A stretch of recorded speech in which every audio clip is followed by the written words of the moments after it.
नमस्कार, तुम्ही वृत्त मराठी पाहताय। कर्जत तालुक्यामध्ये सध्या मंत्र्यांचे दौरे सुरूच आहेत। गेल्याच आठवड्यात कॅबिनेट मंत्री रवींद्र चव्हाण यांनी कर्जत तालुक्याचा दौरा केलाय। या दौऱ्यादरम्यान त्यांनी विविध विकास कामांचं भूमिपूजन केलं। त्यानंतर 7 जानेवारी रोजी मुख्यमंत्री एकनाथ शिंदे हे कर्जत तालुक्याच्या दौऱ्यावर येणार आहेत। यावेळी कर्जत शहरातील विविध विकास कामांचं भूमिपूजन आणि ऐतिहासिक वास्तूंचं लोकार्पण देखील केलं जाणार आहे। आणि त्यानंतर एकनाथ शिंदे यांची जाहीर सभा देखील आहे। याबाबत स्थानिक आमदार महेंद्र थोरवे यांनी पत्रकार परिषद घेत सविस्तर माहिती दिली आहे।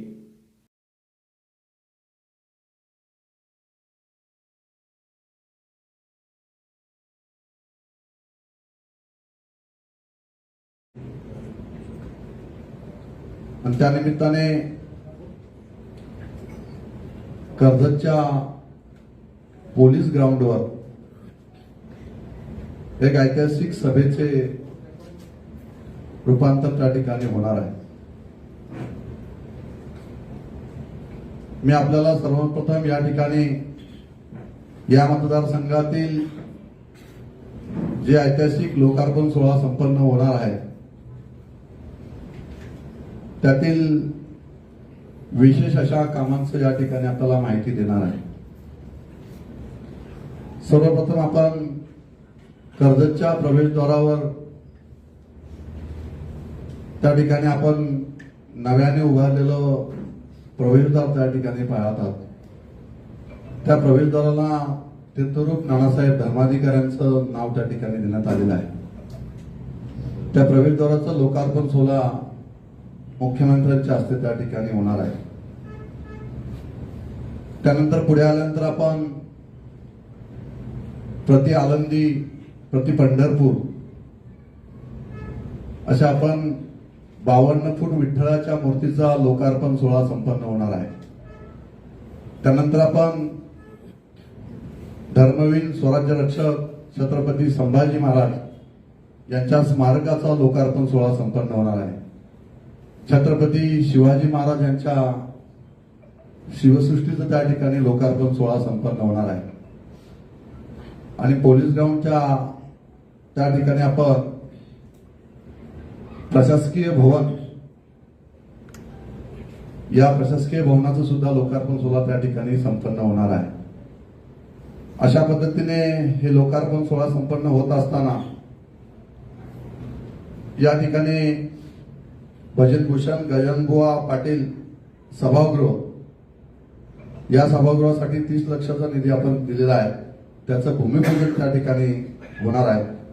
कर्जत चौक रस्त्याचे भूमिपूजन या ठिकाणी होणार आहे। 90 कोटी रुपयाचा निधी आपण त्या ठिकाणी मंजूर करून दिलेला आहे। खोपोली येथील भुयारी गटार योजनेचे भूमिपूजन मुख्यमंत्र्यांच्या हस्ते होणार आहे। 84 कोटी रुपयाचा निधी आपण त्या ठिकाणी मंजूर करून साहेबांनी दिलेला आहे। खालापूर येथील ग्रामीण रुग्णालयाचे भूमिपूजन होणार आहे। त्यासाठी 12 कोटी रुपयाचा निधी आपण त्या ठिकाणी मंजूर करून घेतलेला आहे। माथेरान येथील एसटीपी प्लांटचे भूमिपूजन होणार आहे। त्यासाठी 47 कोटी रुपयाचा निधी आपण मंजूर करून दिलेला आहे। असा जवळजवळ लोकार्पण आणि भूमिपूजन मिळून आदरणीय राज्याचे मुख्यमंत्र्यांच्या हस्ते येत्या 7 जानेवारीला 272 कोटी रुपयाच्या विकास कामांचे भूमिपूजन आणि लोकार्पण सोहळा त्या ठिकाणी संपन्न होणार आहे।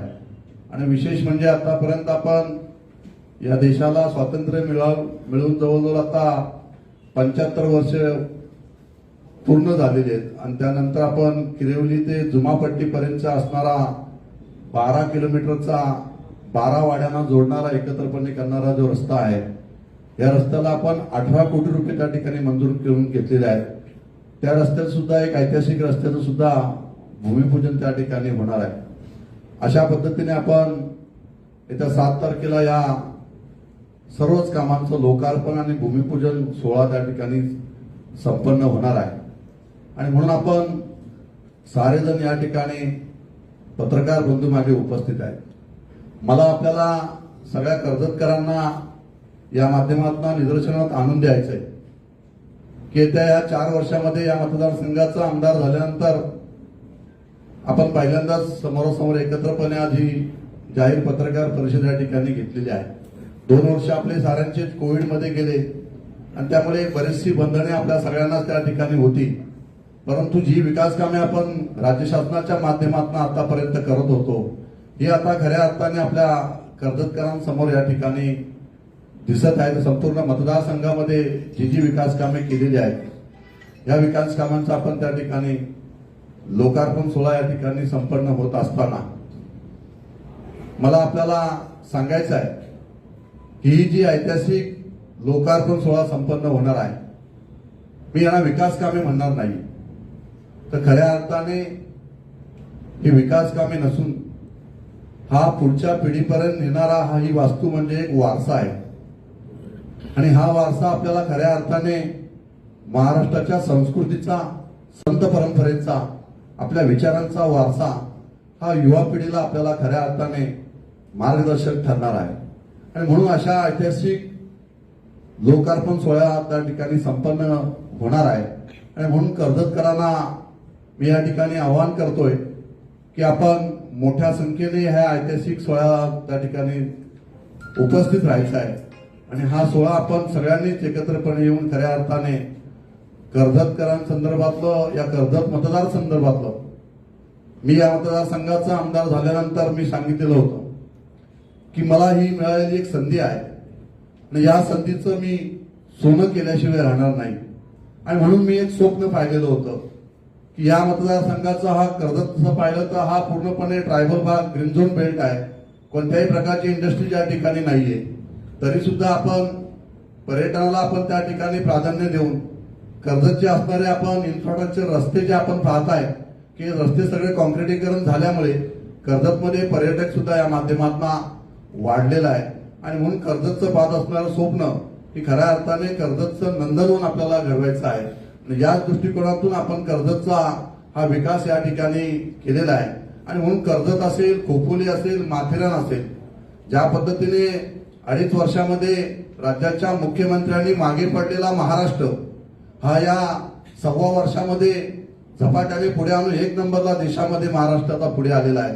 आणि अशाच पद्धतीने संपूर्ण महाराष्ट्रातला कर्जत मतदारसंघ हा सुद्धा भविष्यामध्ये 1 नंबरला विकासाच्या माध्यमातून राहिला पाहिजे, या दृष्टिकोनातून आपण या ठिकाणी विकास करत आहोत.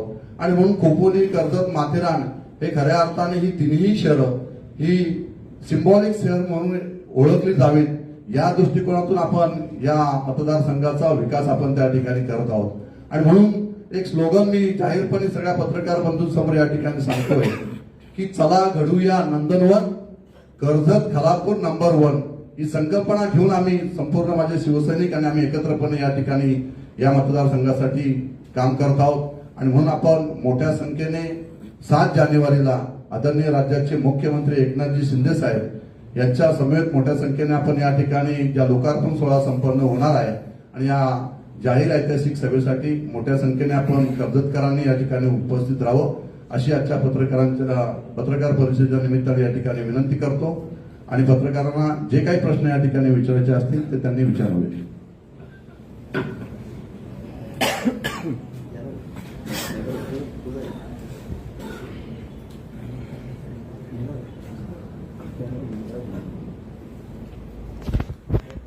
मुख्यमंत्री काय घोषणा करणार आहेत का? कर्जतकरांसाठी काय विशेष पॅकेज? आता या 4 वर्षामध्ये जेवढा निधी आणायचा तेवढा आपण सातत्याने आता आणलेला आहे. जर आता आपण या 4 वर्षामध्ये एकत्रपणे आपण जर पाहिलं तर 800 कोटी रुपयाचा निधी आतापर्यंत मतदारसंघामध्ये आपण आणलेला आहे. त्यामुळे तरी सुद्धा या मतदारसंघामध्ये जी कामे आता प्रलंबित आहेत या संदर्भात आम्ही त्यांच्याशी चर्चा करणार आहोत आणि ते जाहीरपणे त्यांच्या भाषणात ते सांगतील की जी कामे आता व्हायला पाहिजेत. म्हणजे मी प्रामुख्याने त्यांना सांगितलेलं आहे की पेन अर्बन बँकेचा विषय आहे, हा प्रश्न मार्गी लावला पाहिजे. या संदर्भात मुख्यमंत्र्यांनी मागच्या वेळेला बैठक सुद्धा घेतलेली होती आणि या संदर्भात मी मुख्यमंत्र्यांना जाहीरपणे आम्हाला कर्जतकरांना, खोपोली असेल, आपल्या साऱ्या कर्जतकरांचा जो प्रश्न आहे तो अतिशय ज्वलंत प्रश्न आहे कर्जतचा आणि या संदर्भात सरकारने ठोस भूमिका घ्यावी असं आपण त्यांना जाहीरपणे त्या ठिकाणी सांगणार आहोत. तसेच कर्जत शहरातील असणारी वॉटर स्कीम या संदर्भात याचं TS झालेलं आहे आणि त्यासाठी जवळजवळ 45 कोटी रुपयाचा निधी लागणार आहे. तर ते सुद्धा मुख्यमंत्र्यांना आम्ही त्या ठिकाणी सांगणार आहोत की कर्जतची असणारी ही वॉटर स्कीम जी आहे यासाठी 45 ते 50 कोटी रुपयाचा निधी त्या ठिकाणी मंजूर करून देण्यात यावा, जेणेकरून कर्जतचा हा पाणी प्रश्न शहराचा म्हणजे प्रामुख्याने हा कायमस्वरूपी त्या ठिकाणी संपून जाईल. आणि ह्या ज्या माथेरानच्या जुमापट्टीच्या पट्ट्यामध्ये असणाऱ्या ह्या ज्या 12 वाड्या ज्या आहेत, या 12 वाड्या या खऱ्या अर्थाने OTSP मध्ये आहेत. त्यामुळे आदिवासी विकास प्रकल्पातून यांना निधी उपलब्ध करून देता येत नाही. तर त्या जर TSP मध्ये आल्या तर त्याचा जास्तीत जास्त फायदा निधी त्या ठिकाणी मिळेल आणि या संदर्भात सुद्धा मुख्यमंत्री या संदर्भात घोषणा करतील. अशा पद्धतीने जे महत्वाचे जे प्रश्न आतापर्यंत प्रलंबित आहेत या प्रश्नांसंदर्भात त्यांच्याशी मी चर्चा करून आणि त्या संदर्भात ते आपल्याला या ठिकाणी घोषणा करतील. मला पूर्ण आत्मविश्वास आहे की जे प्रश्न प्रलंबित आहेत त्या सगळ्या प्रश्नावर चर्चा होईल. सर मुझे बताइए कि जो कोंडाना जो सब तो स्मोतर गेले 1-to-1 घे माथेरानमध्ये रोपवे संदर्भात काय सांगणार? माथेरानमध्ये जे रोपवे संदर्भात काम प्रलंबित आहे त्याबद्दल काय म्हणतात? माथेरानचं रोपवेचं जे काम आहे ते एका प्रायव्हेट टाटा कंपनीने त्याच्यावर पूर्णपणे वर्किंग केलेलं होतं आणि त्यांनी सगळ्या एनओसी त्या ठिकाणी घेतलेल्या होत्या. मी आता या हिवाळी अधिवेशनाला नागपूरमध्ये या संदर्भात मी फार आग्रही होतो. मी त्या टाटा कंपनीला सुद्धा आम्ही सांगितलेलं आहे की तुम्ही जो जसा प्रोजेक्ट आम्हाला तुम्ही हँडओव्हर करून द्या. आम्ही मंत्र्यांशी सुद्धा आपण त्या ठिकाणी चर्चा केलेली आहे की तो प्रोजेक्ट आपण लवकरात लवकर रोपवेचा प्रोजेक्ट त्या ठिकाणी सुरू करू आणि ते काम सुद्धा एक ऐतिहासिक काम माथेरानसाठी आणि कर्जतकरांसाठी होईल. कर्जत फक्त उदाहरण कोकणीचं दिलं, माथेरानचं दिलं. खानापूरचा बराचसा ग्रामीण भाग आपल्या मतदारसंघात आहे.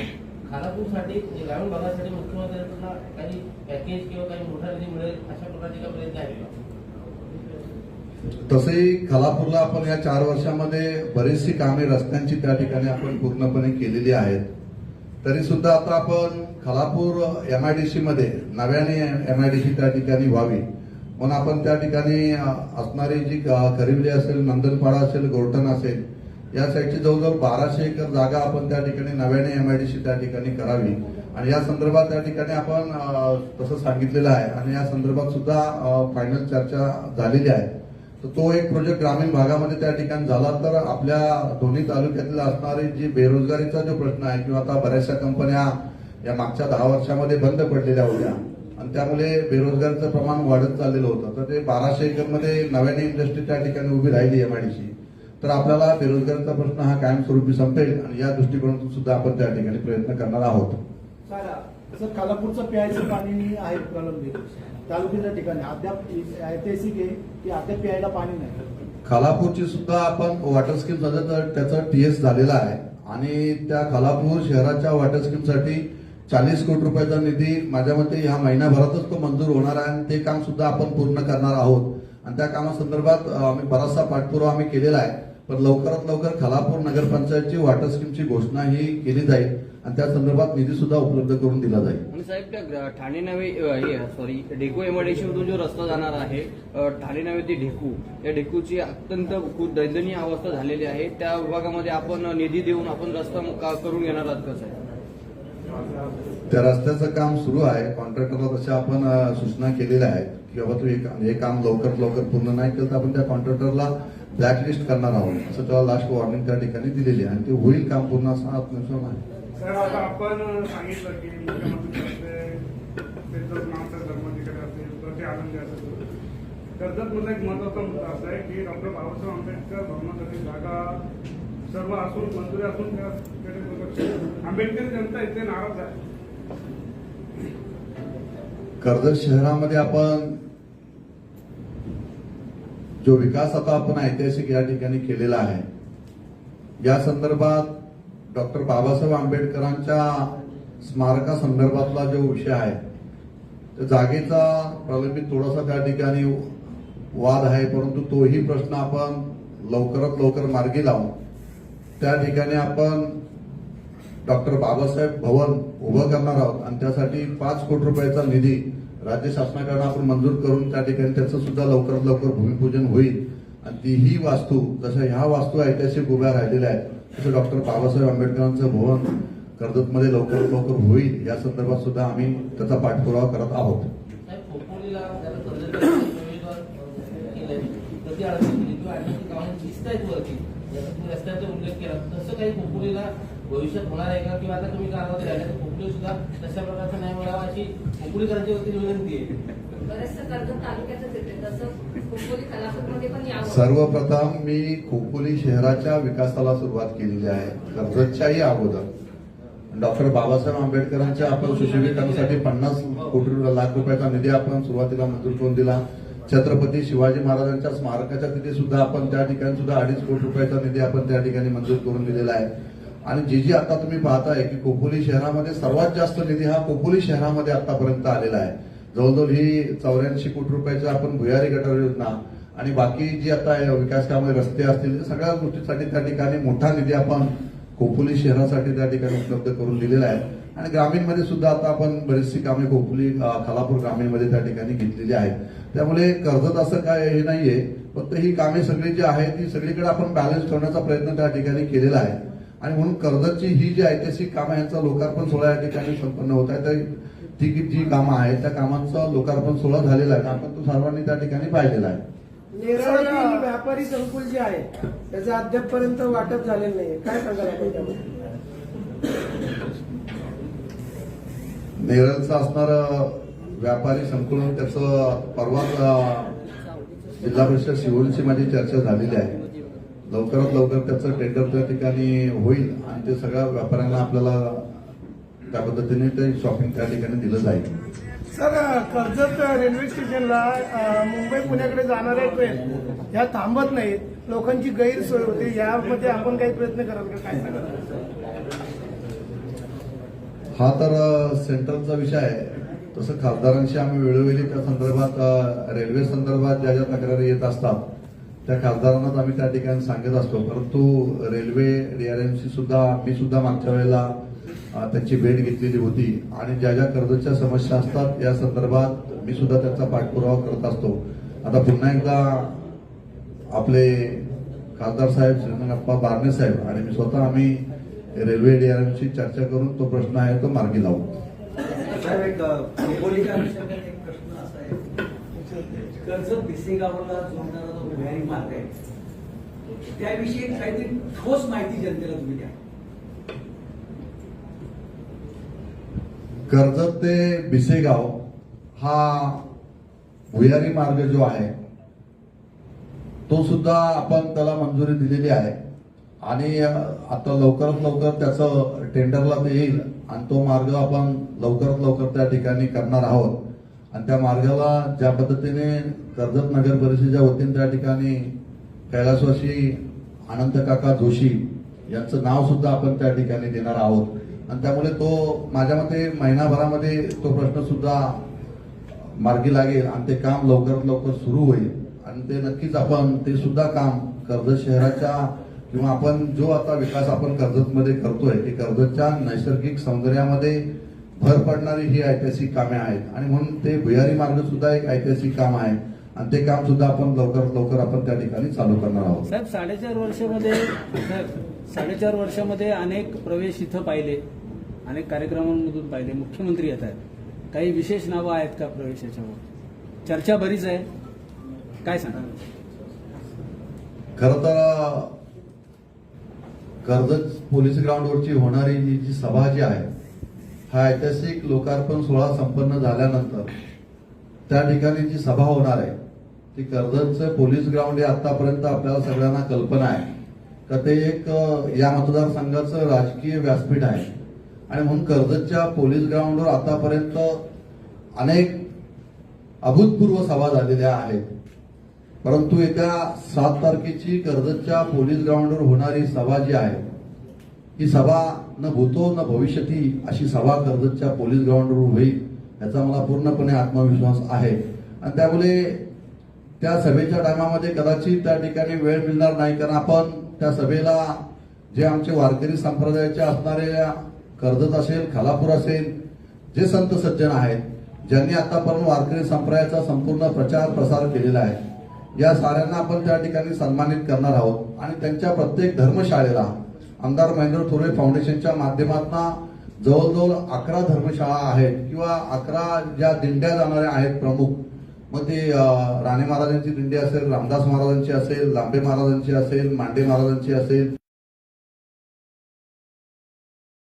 या आमचे आदिवासी वाघोले महाराज आहेत त्यांचे असेल, त्याच्यानंतर आमचे उमऱ्याचे आपले एरंबोवांचे असेल, या सगळ्या दिंड्या ज्या आहेत आळंदी पंढरपूरला जाणाऱ्या, या साऱ्या दिंड्या एकत्रपणे या ठिकाणी येणार आहेत आणि या साऱ्या दिंड्यांच्या साक्षीनेच या ठिकाणी या विठ्ठल मूर्तीचा ऐतिहासिक लोकार्पण सोहळा त्या ठिकाणी संपन्न होणार आहे.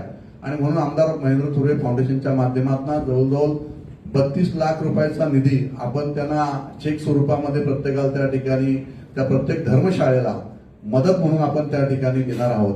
आणि म्हणून ह्या कार्यक्रम त्या ठिकाणी घेत असताना आपण काही प्रवेश जे आहेत ते आम्ही नंतर आपण त्या ठिकाणी घेणार आहोत. त्यामुळे प्रवेशाला कदाचित त्या ठिकाणी वेळ मिळणार नाही म्हणून आपण काही प्रवेश त्या ठिकाणी नाकारलेले आहेत. नंतर मग पुन्हा प्रवेशामुळे गर्दी मोठ्या प्रमाणात त्या ठिकाणी होईल आणि म्हणून हे प्रवेश आपण नंतर त्या ठिकाणी घेतले जातील. आणि म्हणून काही 2-4 प्रवेश आहेत ठराविक, तेच फक्त प्रवेश आपण त्या ठिकाणी घेणार आहोत. बाकी कार्यकर्त्यांचे जे प्रवेश आहेत ते प्रवेश आपण बाळासाहेब भवनमधून त्या ठिकाणी घेतले जातील. कार्यक्रमाला किती लोकांची अपेक्षा असणार आणि कशा पद्धतीचं नियोजन असणार? आपल्या साऱ्यांना कल्पना आहे की महाराष्ट्र राज्याचे मुख्यमंत्री हे महाराष्ट्रातील लोकप्रिय मुख्यमंत्री आहेत. आणि ज्या ठिकाणी आतापर्यंत साहेब जातात त्या ठिकाणी आपण पाहताय की प्रचंड उत्स्फूर्त प्रतिसाद त्यांच्या प्रत्येक सभेला असेल, त्यांच्या दौऱ्याला असेल, मोठ्या प्रमाणात लोक बाहेर पडत असतात. आणि कर्जतला तर आपण पाहताय की ह्या मतदारसंघातील जनता ज्या पद्धतीने आता मी सांगितलेलं आहे की कर्जतचं नंदनवन आपण या ठिकाणी करत आहोत आणि त्यातलीच ही ऐतिहासिक लोकार्पण सोहळा आहे. त्यामुळे मोठ्या संख्येने या ठिकाणी कर्जतकर या सभेला असतील किंवा या ऐतिहासिक लोकार्पण सोहळ्याला उपस्थित राहणार आहेत. माझ्या मते 25 ते 30 हजार या ठिकाणी सगळाच जनसमुदाय या सभेला आणि या ऐतिहासिक लोकार्पण सोहळ्याला उपस्थित राहणार आहे. कार्यक्रम म्हणजे तुमच्याकडचे कार्यकर्ते त्याच्यामध्ये फक्त शिवसेनेचाच व्यासपीठ असेल अशा पद्धतीचं त्याच्यावरती आमदार दिसत आहेत. जशी मांडगावला कार्यक्रम पत्रिका बनवलेली असते त्याच्यामध्ये सगळे आमदार समाविष्ट आहेत, परंतु आपण जी पत्रिका शासकीय पोहोचली आपण त्याच्यामध्ये फक्त शिवसेनेचे आमदारच त्याच्यावरती व्यासपीठावरती दिसतात. नाही, आता जो आपला ऐतिहासिक लोकार्पण सोहळा आहे तो शासकीय कार्यक्रम आहे, त्यामुळे त्या कार्यक्रमाची निमंत्रण पत्रिका आपण पाहू शकताय. त्याच्यामुळे सगळ्यांचा प्रोटोकॉल आपण त्या ठिकाणी घेतलेला आहे. पण सभा आमची शिवसेनेची आहे. शिवसेनेच्या सभेचं तो तुमच्याकडून आलेलं निमंत्रण आहे. हा, आमचं निमंत्रण सभेचं आहे आणि ऐतिहासिक सोहळ्याचं निमंत्रण तुम्ही सगळ्यांनी यायचंय. मांडगाव जी शासकीय पत्रिका आहे ती अद्यापपर्यंत मला वाटत नाही कोणाकडे पोहोचली गेला माहिती का जशी मांडगाव पोहोचली त्याच्यामध्ये आहे तुमची गोपाळे साहेब हा कर्जत खालापूर मतदारसंघ आहे आणि तुम्हाला कल्पना आहे. मी मांडगाव पण आपण जिल्ह्यात पक्षाची सुरुवात करताना म्हणलं की 4 वर्षानंतर अशा पद्धतीने तुम्ही आपल्या समोर आलेला आहात. समोर आलात तर आमच्या पण पदार्थ काय टाकताय काय ते हिशोबाने तुमच्या पदार्थ भरभरून टाकलेले आहे सगळ्यांना माहिती. त्यामुळे परत तुमच्या पदार्थ काय टाकतो हा मला प्रश्न पडलेला आहे.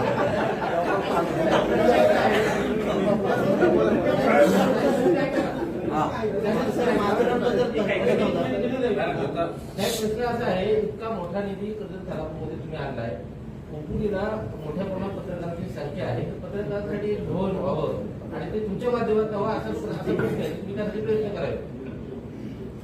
नक्कीच आपण खोपोली शहरामध्ये आपण पत्रकारांसाठी भवन संदर्भात आपण पाठपुरावा करू. तुम्ही सुद्धा मला पाठपुरावा करा आणि नक्कीच ते भवन आपण उभं करू. डोंबिवली ते बीड जामून केळवली पर्यंतचा जो रस्ता आहे तो अद्याप रखडलेला असेल. म्हणजे खूप वर्ष झाले त्याच्या बऱ्याच प्रोसेस बऱ्याच जणांनी बऱ्याच पद्धतीने केल्या पण तो रस्ता काय अद्याप बनला नाहीये. तर त्या संदर्भात काय सांगाल? खोपोली ते हलफाटा ते कर्जत हा जो रस्ता जो याचं कॉन्क्रिटीकरण आपण आतापर्यंत केलेलं आहे आणि मध्ये जे पॅचेस त्या ठिकाणी राहिलेले आहेत त्या ठिकाणी शेतकऱ्यांच्या असणाऱ्या तक्रारी आहेत. काही शेतकरी कोर्टामध्ये त्या ठिकाणी गेलेले आहेत आणि त्या संदर्भात आपण सगळ्यांची त्या ठिकाणी चर्चा करतोय की त्यांचे ऍक्विजिशन करून त्यांना त्या ठिकाणी शेतकऱ्यांना पेमेंट त्या ठिकाणी दिलं गेलं पाहिजे. 7 तारखेला मुख्यमंत्री आल्यानंतर त्यांच्याशी त्याच रस्त्याने ते येणार आहेत आणि त्यांच्याशी सुद्धा मी चर्चा करून शेतकऱ्यांचं जे ऍक्विजिशन झालेले आहेत जमिनी त्यांचे पैसे लवकर आपण त्या ठिकाणी दिल्यानंतर तो रस्ता पूर्णपणे होईल. माझा प्रश्न तो नाहीये, जो अंतर्गत रस्ता आहे डोलवली ते केळवली बीड जामृत करून त्या रस्त्याचं काम अद्याप झालेलं नाहीये. त्याची अवस्था खूप आता दयनीय आहे. त्या संदर्भात काय सांगा? त्या रस्त्याला आपण जवळजवळ 18 कोटी रुपये मंजूर केलेले आहेत. त्याचं टेंडर झालेलं आहे. आता ते काम त्या ठिकाणी सुरू होईल आणि ताई तुमचा कायमस्वरूपी हा प्रश्न सुटून जाईल. तुम्ही त्या ठेकेदाराला डागडुजीसाठी पण टेंडर काढलं गेलं होतं, पण त्यांनी ती अद्याप पावसाळ्यात केली नव्हती आणि अजूनही ते काम तसंच आता आहे. तो रस्त्याचं काम त्याचं टेंडर झालेलं आहे. ते काम सुरू होईल. आपण तात्पुरते डागडुजी करायला त्या मधल्या पावसाळ्याच्या काळात सांगितलं होतं. ज्या ठेकेदाराला ते काम दिलं त्यालाच आपण ते डागडुजी करायला सांगितलं होतं. आता ते काम रेग्युलरपणे सुरू होईल. खालापूर तालुक्याच्या विकासाच्या दृष्टीने बेसिक इन्फ्रास्ट्रक्चरकडे आपण आल्यानंतर निधी भरपूर आलाय आणि आपण मगाशी उल्लेख केला की हा ग्रीन बेल्ट आहे पण इथं विकास जास्ती आहे. आमच्याकडे इंडस्ट्री असून बेसिक इन्फ्रास्ट्रक्चरला दुर्लक्ष झालंय. एक शिळफाट्यावरचा जो 1100 मीटरचा रस्ता आहे त्या रस्त्याचा त्रास फक्त खोपोलीवाल्यांना नाही अख्ख्या खालापूर तालुक्याला तो रस्ता आहे. तिथं पण आपण मध्ये भूमिका घेतली होती. अधिकारी आले पण रस्त्याचं काय पुढं काम नाही झालं. तो त्रास वारंवार होतोय. दुसरं एक ट्रॉमा केअर सेंटर किंवा उपजिल्हा रुग्णालय. विशेष म्हणजे निधी आणलाय तुम्ही खालापूर आरोग्य केंद्राला आणि नगरपालिकेच्या निधीला, पण तो प्राथमिक आरोग्य केंद्राचा दर्जा आहे आणि 10 बेडचा ग्रामीण रुग्णालय. त्याच्यामध्ये पूर्ण खालापूर तालुक्याच्या पद्धतीने म्हणजे तो कर्जत उपजिल्हा रुग्णालय त्या दर्जाचं उपजिल्हा रुग्णालयाची गरज आहे आणि हायवे रोडच्या हिशोबाने ट्रॉमा केअर सेंटरची गरज आहे. आणि बीड जामृतचं जे धरण आहे हा पण खालापूर तालुक्याचा बेसिक नीड आहे. तिथं पण काही 5 वर्षात किंवा काही भूमिका पुढं दिसून आली. हे खालापूर तालुक्याचे म्हणजे बेसिक नीड आहेत इन्फ्रास्ट्रक्चरचे. ह्याच्याकडे मात्र आपल्या कार्यकाळात काही पुढं वाटचाल नाही झाली. खोपोली असेल खालापूर असेल या संदर्भात मागच्या वेळेलाच आपण मुख्यमंत्र्यांशी चर्चा केलेली आहे आणि त्या ठिकाणी आपण एक्सप्रेसवे किंवा NH4 या ठिकाणी आपण ट्रॉमा केअर सेंटर संदर्भात आपण मुख्यमंत्र्यांशी चर्चा केलेली आहे. लवकरात लवकर आपण त्या ठिकाणी ट्रॉमा केअर सेंटर आपण त्या ठिकाणी उभारतोय. उपजिल्हा रुग्णालयाचा आपण निधी आता मंजूर करून त्या ठिकाणी दिलेला आहेच आणि त्यामुळे तिथला जो प्रश्न आहे तो कायमस्वरूपी संपेल. परंतु तुम्ही हा जो डॅमचा विषय जो घेतलेला बीड जामृतचा तो सुद्धा यावर्षी त्याला निधी आता परत आपण त्याला निधी मंजूर करून त्या ठिकाणी दिलेला आहे. 4 दिवसापूर्वीच तिथल्या कॉन्ट्रॅक्टरशी आपली चर्चा झालेली आहे की यावर्षी कोणत्याही परिस्थितीमध्ये तिथे वॉटर बॉडी तयार होईल अशा पद्धतीचं काम ते आता पूर्ण करतील असं त्यांच्याशी माझी चर्चा झालेली आहे. त्यामुळे तोही प्रश्न आपला प्रलंबित आहे तो त्या ठिकाणी संपेल. अशा पद्धतीने खोपोली असेल खालापूर असेल या ठिकाणचे जे प्रलंबित प्रश्न आहेत ते बेसिक ते प्रश्न आपण मार्गी लावतोय. आणि आपण तुम्ही जो फाट्यावरचा असणारा जो ट्रॅफिक संदर्भातला जो प्रश्न त्या ठिकाणी सांगितला जो MSRTC मधला तो प्रलंबित आहे रस्त्या संदर्भात तो ती फाईल आपण दिल्लीला सेंट्रल पर्यंत ती जाते.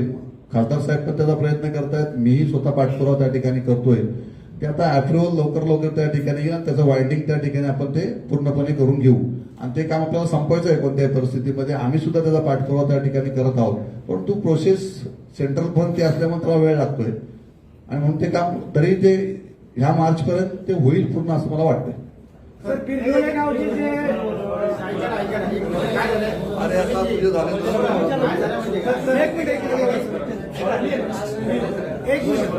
आपली पत्रकार परिषद आहे ही 7 तारखेच्या लोकार्पण सोहळ्याच्या अनुषंगाने पत्रकार परिषद घेतोय. विषय थोडासा भरकटतोय. अनेक प्रश्न आहेत अनेक काही गोष्टी आहेत. हा नाही सगळ्यात मिळेल काय होत आहे थोडंसं तुमच्या सगळ्यांचे प्रश्न बरोबर आहे. मुख्यमंत्री उत्तर देणार नाही काय माहिती का थोडंसं आपण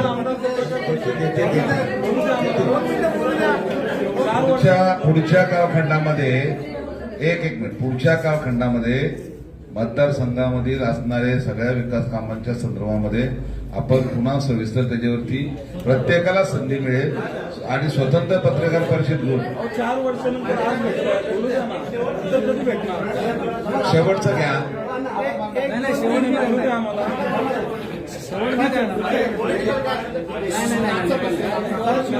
ऐतिहासिक कामाबद्दल मोठा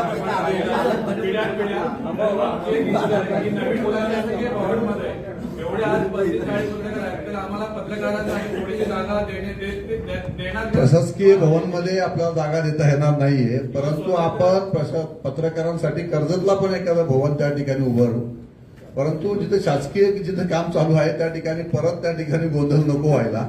मी आहे त्या तोंडावर त्या ठिकाणी सांगतोय, आपण पत्रकारांसाठी पत्रकार भवन कर्जतलाही करू आणि खोपोली शहरातही आपण त्या ठिकाणी करू.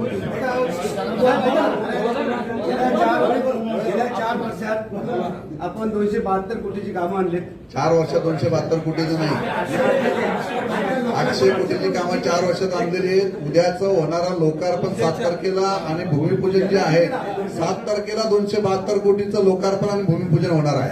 विकास गंगा तुम्ही कर्जतमध्ये आणते, त्या विकास गंगेच्या माध्यमातून तुम्ही कर्जत शहराचं एकदम काय परत करून टाकतात. बाहेरून येणारा व्यक्ती जे अगोदर जे गेलेले होते नंतर 4-5 वर्षांचं आल्यानंतर ते जरा एक वेगळेच बदल होते. म्हणजे त्या टाइममध्ये कर्जत ना आता तर कर्जत असे वेगळेच आहे. प्रश्न घ्या. या विकास गंगेमध्ये जात असताना मागच्या 2 वर्षापूर्वी पुन्हा तो मुद्दा उपस्थित करता घेतला मुलं आंबेडकर भवनाचं तुम्ही बोलात तर ते वाद निर्माण आहे. 2009 मध्ये कर्जत नगर परिषदेने त्याचा ठराव पास केला होता आणि त्याच्यानंतर तुम्ही आंबेडकरी अनुयायांची मिटिंग घेऊन तुम्ही सांगितलं काय 2022ला 14 एप्रिलला आंबेडकर भवनाचं आपण भूमिपूजन करणार आहोत असे उत्तर प्रदेशमध्ये पण बातम्या आणते सर्व गोष्टी. असं असताना तुम्ही बोललात का जागेचा वाद चालू आहे. तो वाद काय जर तुम्ही बोललात का 2022च्या याला आम्ही भूमिपूजन करू तर त्यावेळेस वाद नव्हता आणि आता वाद कसं काय हा जरा समजा लोक पण भ्रमित आहेत ना. नाही, मगाशी पण मी सांगितलेलं आहे की त्या ठिकाणची जागा त्या ठिकाणी आता आंबेडकर भवनसाठी राखीव आरक्षित केलेली आहे. त्या जागेवरून स्थानिक ग्रामस्थांचा आणि वाद सुरू आहे. आपण त्याच्याशी मागच्या वेळेला बैठक तुमच्याशी बैठक ज्या वेळेला घेतली तुम्हाला सांगितलं, त्यानंतर तात्काळ तुमची आपली मिटिंग झाल्यानंतर तुम्ही ज्या बातम्या आल्या दुसऱ्या दिवशी सगळे ग्रामस्थ या ठिकाणी आले, शिवतीर्थावर आले किंवा आम्हाला त्या ठिकाणी आमचा सगळ्यांचा विरोध आहे. प्रश्न काय तयार होतोय की जोपर्यंत तिथं जर सगळ्यांच्या सहमतीने असेल तर मला तात्काळ निधी टाकता येईल. आता 1 मिनिट ऐकून घ्या. सहमती तिथे नसल्यामुळे आपल्याला एकतर ती जागा रिसर्च शासनाकडनं अक्वायर करून घ्यावी लागेल, मग त्या प्रोसेसला वेळ लागतोय. माझी भूमिका काय होती, दोन्ही लोकांना आपण त्या ठिकाणी जे स्थानिकांना पण जे काही सभागृह आहे बांधून त्यांना तेही देता आलं पाहिजे आणि आंबेडकर भवनसाठी पण जागा उपलब्ध करून दिली पाहिजे. ठराव घेतल्यानंतर वाद नव्हता, मध्येच का वाद आला ह्याच्या अगोदर तुम्ही मिटिंग घेतली तेव्हा पण वाद नव्हता, केले होतं सर्व काय. तुम्ही चुकीचं सांगताय. मिटिंग घेतली त्यावेळी मी तुम्हाला तेच सांगितलं की जर त्या लोकांचा विरोध नसेल तर मी तात्काळ काम सुरू केलं असतं. त्या लोकांनी विरोध केला हेच तुम्हाला सांगतोय तुमच्या बातम्या आल्यानंतर. आणि हे सगळ्यांना माहिती आहे. तुम्ही नंतर कदाचित आला नसाल. मग साहेब, खोपोलीच्या सांस्कृतिक बाबतीत एक प्रश्न आहे माझा. कर्जतचं तर नंदनवन झालेलं दिसतंय, अनेक ऐतिहासिक कामं झाली, पण खोपोलीचा पण एक मानाचा तुरा होता. शाहू महाराजांचं सभागृह वादळामध्ये त्याची जी दुरावस्था झाली त्यानंतर ते आता भकास झालंय अक्षरशः कोविड काळामध्ये. तर त्या दृष्टिकोनातून माझ्या मते तुम्ही निधी पण उपलब्ध केला होता त्यासाठी, पण साहेब काम कुठल्याही प्रकारे तिथे होताना दिसत नाही. त्या वास्तूची अक्षरशः येता जाता म्हणजे खोपोलीचं वैभव म्हणावं की दुर्दैव म्हणावं असं आता म्हणावं लागतंय. तर त्या बाबतीत काय नक्की म्हणजे हे केलेलं सर? शाहू महाराजांच्या सभागृहासाठी खोपोली शहरातील त्या सभागृहाची जी दुरावस्था झालेली होती त्यानंतर राज्य शासनाकडनं 3 कोटी रुपयाचा निधी आपण त्या ठिकाणी सुशोभीकरणासाठी डेव्हलपमेंटसाठी दिलेला आहे आणि त्याची वर्क ऑर्डर सुद्धा झालेली आहे. ते काम आता सुरू झालेलं आहे. तुम्हाला या 6 महिन्यामध्ये वर्षभरामध्ये तेही काम पूर्ण झालेलं तुम्हाला दिसेल. आता तिथे दुरावस्था असेल कारण त्या कामाला आता आपण निधी मंजूर करून दिलेली आहे, त्याची वर्क ऑर्डर आता झालेली आहे आणि ते काम सुरू होईल. काम झाल्यानंतर तुम्हाला जसं कर्जत दिसतंय तसं तुम्हाला शाहू महाराजांचं सभागृह सुद्धा सुंदर असते ती वास्तू पुन्हा एकदा आपल्याला सगळ्यांना त्या ठिकाणी पाहायला खोपोलीकरांना त्या ठिकाणी मिळेल. आता एक शेवटचा प्रश्न घेतो. 4 वर्षांनी ढेकूमध्ये ढेकू जे आपले इंडस्ट्री एरिया खालापूर एरियामध्ये त्यामध्ये जो एक ब्रिज आहे कमानी ऐकमेपाशी तो ब्रिज अत्यंत दुरावस्थेत दिसत आहे. तिथे जर एखादा अपघात झाला त्या ठिकाणी आपल्या खोपोली नगर परिषद पुण्याईनं बस जाते किंवा कंपनीचे ट्रक वगैरे त्या ठिकाणी जर मोठा अपघात झाला तर फार मोठं नुकसान होणार आहे नागरिकांचं. तर आपण कृपा करून जर तिथे त्या ब्रिजवर लवकरात लवकर कसं होईल कारण ते काम ऑलरेडी दिलंय एका कॉन्ट्रॅक्टला. माहिती घेतो त्याची माहिती घेऊन नक्कीच करतो. साहेब कर्जत माथेरान रायगड जिल्ह्यातील कर्जतमध्ये एकमेव पर्यटन स्थळ आहे, पर्वतीय पर्यटन स्थळ आहे आणि क्रिसमस दिवाळी यावेळी खूप प्रचंड गर्दी होते त्या ठिकाणी. माथेरानला जाणारा रस्ता एकच आहे. वाहनतळाचा प्रश्न साहेब तुमच्याकडे आहे की नगरपालिकेचा प्लॉट तशी मंजूर झालेला आहे आणि आपले मुख्यमंत्री झटपट निर्णय घेण्यासाठी प्रसिद्ध आहेत. ते आपल्या आता कर्जतमध्ये येत आहेत, तर त्यातून माथेरानकरांना काही मिळेल का सर? नक्कीच माथेरानचा वाहनतळाचा जो प्रश्न आहे या संदर्भात मी स्वतः आणि आमचे खेडकर मनोज खेडकर आम्ही दोघांनी ती फाईल आपण मंत्री महोदयांपर्यंत त्या ठिकाणी पोहोचवलेली आहे आणि आता माझ्या मते कॅबिनेटमध्ये तो निर्णय होईल आणि माथेरानच्या वाहनतळासाठी नगर परिषदेची असणारी जी आरक्षित जागा आहे ती जागा त्या ठिकाणी राज्य शासनाकडून हँडओव्हर करून दिली जाईल. अशा पद्धतीचा त्याचा पाठपुरावा सुरू आहे. लवकरात लवकर तो प्रश्न सुद्धा मार्गी लागेल. कर्जत तालुक्यातलं मुख्यमंत्र्यांकडे मी पेट बँक संदर्भात मुख्य विषय घेणार आहे. कर्जत तालुक्यातलं आपलं कर्जत खालापूर तालुक्यामध्ये आपण विकास करताय, परंतु आपलंच कर्जत तालुक्यातलं ढाक गाव आहे. ढाक आपल्या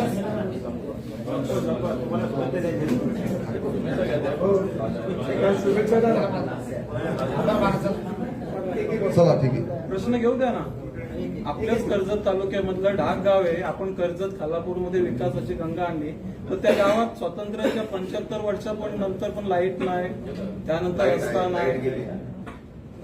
दाखवू तुम्हाला विचारला आता सगळ्यांसमोर दाखवू का? काल मी जाऊन आलोय गावात, लाईट नाही. सोलर लावलेलं, सोलर ऐका, सोलर लावलेलं आहे. त्या सोलरवर आता ती जी पाणी योजना आहे आता आपली ग्रामीण ती चालू आहे. लाईट नाही आणि रस्ता पण नाही. आणि ती लोक आता प्रस्तावित होत आहे वरतून तिकडे खाली आता यायला लागले. तर मुख्यमंत्री महोदय येतं तर तुम्ही त्यांचा प्रश्न सोडवाल का? नक्कीच. आतापर्यंत या मतदारसंघामध्ये आपण पाहताय की मी सांगितलं की कर्जत खालापूरचं नंदनवन करण्याचं स्वप्न मी पाहिलेलं आहे. तसं एकही गाव त्या ठिकाणी असं वंचित राहू नये यासाठी ढाक संदर्भात सुद्धा मी तुम्ही आता विचारलेला प्रश्न आपण तो सुद्धा आपण मार्गी लावू. लाईटचा प्रश्न असेल, पाण्याचा प्रश्न, फक्त तिथे रस्ता त्या ठिकाणी होऊ शकत नाही कारण आपण सगळेजण त्या ठिकाणी पाहताय, परंतु फॉरेस्ट आणि बऱ्याचशा अडचणी त्या ठिकाणी आहेत, परंतु लाईटचा प्रश्न त्या ठिकाणचा आणि पाण्याचा प्रश्न आपण त्या ठिकाणचा लवकरात लवकर मार्गी लावू. तर आता मिनी माथेरान रागमध्ये जर केलं थोडं उंचच आहे, 100-1 फूट. ते मिनी माथेरान जर आपण म्हणताय की कर्जत तालुका आपण पर्यटनासाठी हे करू, त्याचं जर मिनी माथेरान म्हणून प्रस्ताव म्हणजे मला वाटतं 20 वर्षापासून मी त्याच्याबद्दल बातम्या घेतोय की ते मिनी माथेरान व्हावं, पुण्यावाल्याला पण जवळ पडेल आणि आपल्यालाही होईल. तसं केलं तर झालीच प्रश्न. बरं, नक्कीच आपण तो त्या संदर्भात सुद्धा एक प्रयत्न त्या ठिकाणी करू. चला मी आता आपण सारेजण कर्जत, खालापूर, खोपोली मधील असणारे माझे सगळे पत्रकार बंधू आपण शॉर्ट नोटीस मुळे या ठिकाणी मोठ्या संख्येने आपण सगळेजण उपस्थित राहिलात.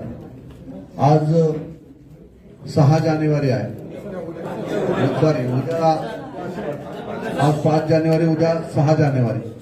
सगळे माझे पत्रकार बंधू या ठिकाणी उपस्थित आहेत. उद्या बालशास्त्री जांभेकर यांची जयंती संपूर्ण महाराष्ट्रामध्ये, देशभरामध्ये साजरी होत असते. बालशास्त्री जांभेकरांनी या संपूर्ण महाराष्ट्राला एक जे दिलेलं योगदान जे होतं ते 1832ला त्यांनी पहिलं मराठीतलं वृत्तपत्र त्या ठिकाणी काढलं. त्याचं नाव होतं दर्पण, आणि दर्पण म्हणजे आरसा. आणि त्यामुळेच आज सारे आपण पत्रकार या ठिकाणी उपस्थित आहात. उद्या पत्रकार दिन म्हणून 6 जानेवारी हा साजरा केला जातो. मी माझ्या सगळ्या पत्रकार बंधूंना 6 जानेवारीच्या पत्रकार दिनाच्या उद्याच्या मनपूर्वक तुम्हाला सगळ्यांना शुभेच्छा देतो. नवीन वर्षाच्या सगळ्यांना मनपूर्वक शुभेच्छा देतो.